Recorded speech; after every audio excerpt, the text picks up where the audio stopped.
This is the Bergara B14 Stoke. A slightly different offering from Bergara. This one's chambered in 223, but it comes in a variety of other calibers. Notably, this is a very short rifle. Now it has a 16-inch barrel, however, the length of pull is very short on the stock. They say it is primarily made for those of smaller stature, men, women, children, whatever, in order to get a more comfortable grip and a more comfortable shouldering position.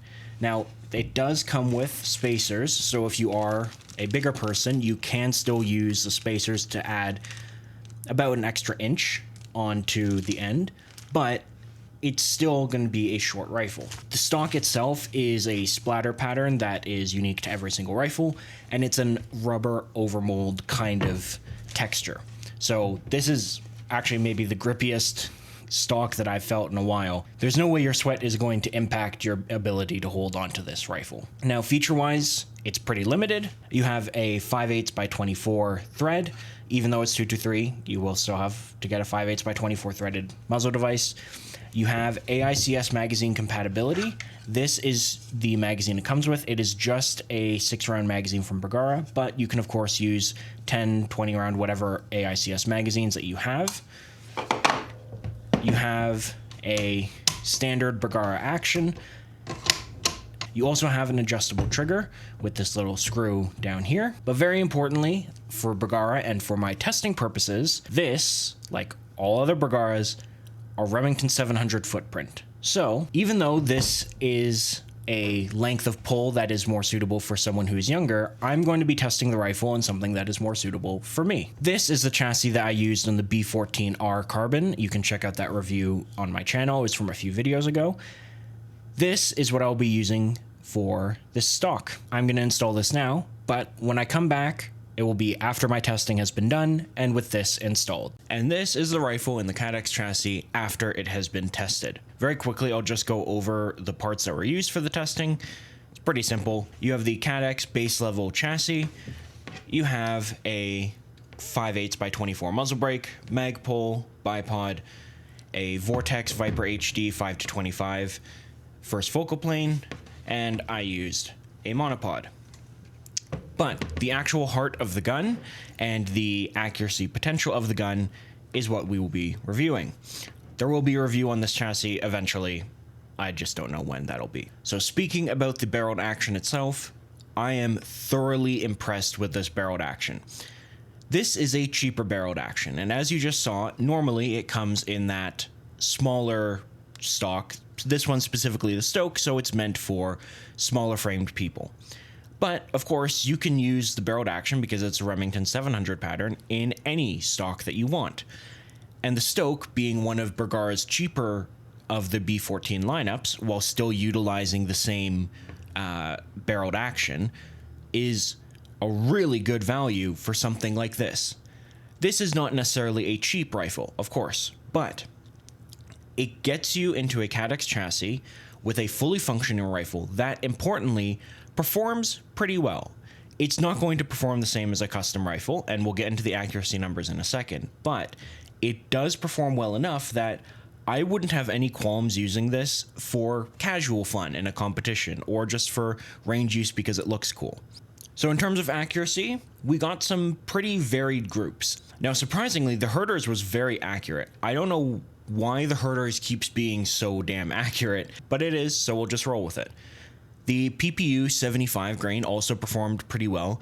Not sub-MOA, but it performed well enough, and that's a round that I would use for hunting, most likely. It's a hollow point boat tail, so you can get some pretty good hunting accuracy out of that with it. And, of course, probably not in this chassis because, you know, this is a bit heavy. But in the stock it originally came with, be great for that. The varmint was not great. It was okay. I suppose you could use it in hunting if you really want lighter loads, but the Federal varmint really didn't do well. And PPU FMJ boat tail, forget it. That was just not very good. It's not worth the price. So overall accuracy out of this is pretty decent. Again, don't let the looks fool you, because at the heart of it, this is still a, you know, cheaper Remington 700 rifle, but it's still pretty decent. So outside of accuracy, how is it to use? Well, it is actually very nice to use. I was very surprised by the smoothness of the bolt. The bolt itself, running on the inside of the tracks, is not the smoothest I've felt, but it is still pretty smooth. But more importantly, the lockup and the unlock of the bolt was actually surprisingly smooth. It's not the same as a Tikka, it's not the same as, you know, a Pristine Action, but again, for the price, I was really surprised at how smooth it was, and importantly, how light it was. So as you can see, I'm just going to pull the trigger and open it up. I can easily do this with my thumb. There are still steps to open it up. For example, right here is a step, and then there's another step right here. That's not something that you see on like a Pristine, for example, but considering the price, when you're doing this in motion on the range and you're taking your shots, you can get reasonably quick with this thing. The only thing that the bolt could be improved on a little bit is the locking. The locking is a little bit clunky, but overall, I'd say it's pretty damn good. Now, the barrel is not a thick profile barrel, so it did heat up in a decent amount of shots. I would say in about 15 to 20 shots, it started to heat up to the point where you probably are going to want to let it cool down for accuracy reasons, but at the end of the day, I don't think that's going to be much of a problem. So who is this rifle for? And I'm bringing the original stock back in for a reason. And that's because this rifle is for two very different kinds of people. The first kind of person is the person who's going to leave it in this stock and just use it as is because they want to use the stock for someone who is of a small stature. Doesn't matter who that person is, whatever, child, woman, man, it will work if you're small statured.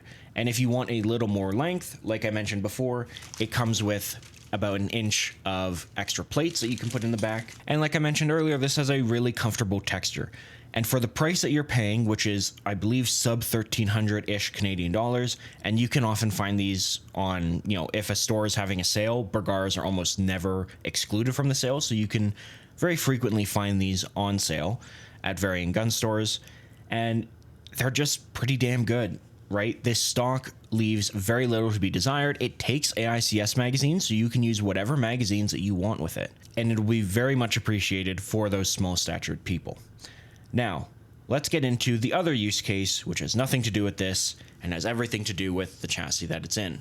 Because it comes from the factory with an AICS magazine cut, and it has a Remington 700 footprint, this is the perfect rifle to drop into any chassis for an immediate upgrade for hunting or for sport shooting or for just general range use.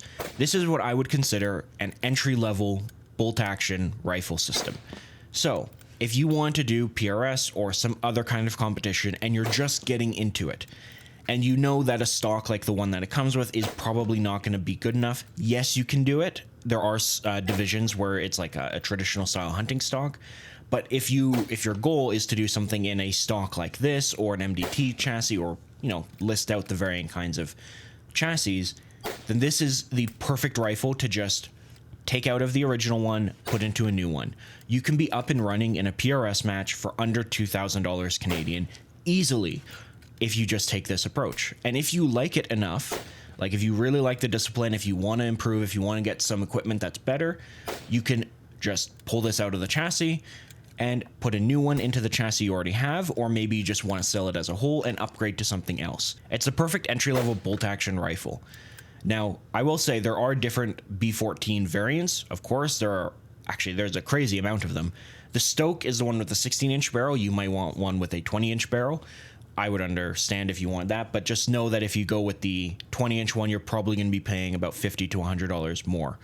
So just keep that in mind. But that's it for this video. There's not really anything else to it. It's a bolt-action rifle that performs well, that is easily hot swappable into a bunch of different platforms, and it looks pretty cool when you do it. So that is it for this video.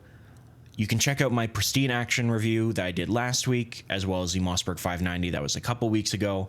I have more reviews of rifles and things like that coming out soon, so keep an eye out for those. Thank you very much for watching, and have a good day.